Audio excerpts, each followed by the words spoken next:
नमस्कार, मैं योगेश राणा। आपने पिछले कुछ दिनों में भाजपा की राजनीति में एक अंतर महसूस किया होगा।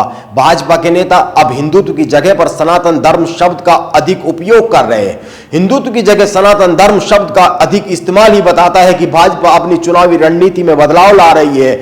वो ऐसा क्यों कर रही है? इसके पीछे एक बड़ी वजह है और वजह है भाजपा में पैदा हुई एक चिंता। देश में जाति वर्सेस धर्म की राजनीति तैयार की जा रही है, जिससे भाजपा चिंता महसूस कर रही है। आप ध्यान दीजिए, जब हिंदुत्व शब्द को राजनीति से जोड़ा जाता है तो मंदिर, पूजा पाठ आदि शब्द भी अपने आप ही राजनीति से जुड़ जाते हैं। इन शब्दों को लेकर हिंदू समाज की बहुत सी जातियों में बहुत सारे अंतर विरोध है।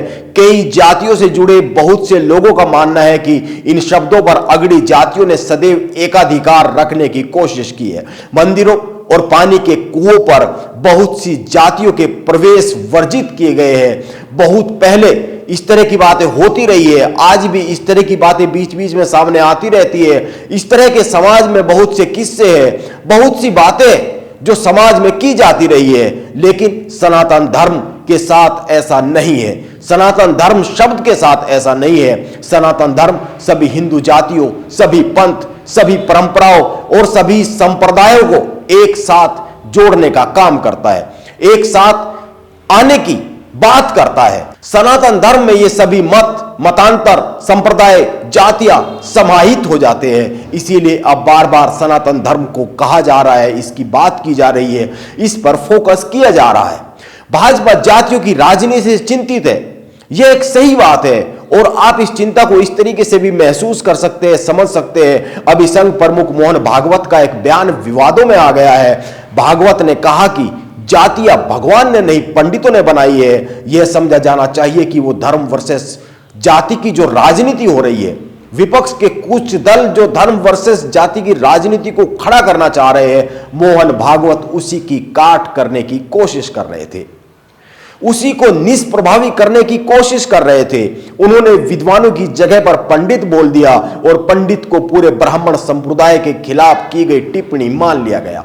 संघ प्रमुख अगर जातियों की राजनीति में उतरकर कुछ बातों को साफ करना चाह रहे थे तो यह माना ही जाना चाहिए कि जातियों की राजनीति से भाजपा में चिंता है। और फिर यह भी तो समझा ही जाना चाहिए कि संघ ने मोहन भागवत के बयान पर स्पष्टीकरण जारी किया है। बताया गया है कि पंडित को विद्वानों के संदर्भ में समझा जाना चाहिए, यानी संघ और भाजपा इस विवाद को आगे बढ़ाना चाहते नहीं है।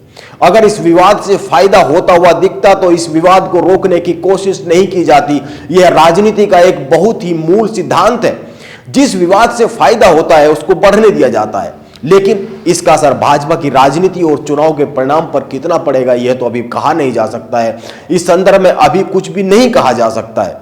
अभी कुछ इसलिए नहीं कहा जा सकता है क्योंकि जब अखिलेश यादव दलितों और अन्य पिछड़ों को खुद से जोड़ने की बात करते हैं और रामचरितमानस पर सवाल उठाते हैं तो वो अपने मूल वोटर की भावनाओं के खिलाफ काम कर रहे होते हैं। आप ध्यान दीजिए, पिछले कई चुनावों को देखिए उत्तर प्रदेश के, और जब आप पिछले कई चुनाव को देखते हैं, उसका विश्लेषण करते हैं तो यादव और दलित अलग अलग नेतृत्व में तो कुछ हद तक साथ आते हुए दिखते हैं, लेकिन एक ही व्यक्ति के नेतृत्व में यह संभव नहीं होता है।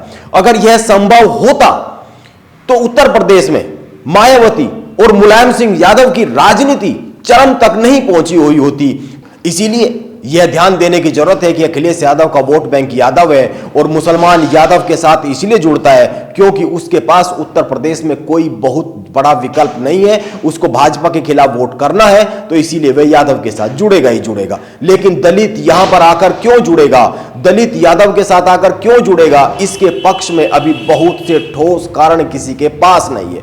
इसीलिए मैं कहता हूं कि परिणाम क्या रहेंगे इस पर तो अभी कुछ ठोस कहा नहीं जा सकता है, लेकिन यह सच है कि भाजपा जाति की राजनीति से चिंतित तो है ही। नमस्कार, आप बने रहे मेरे साथ।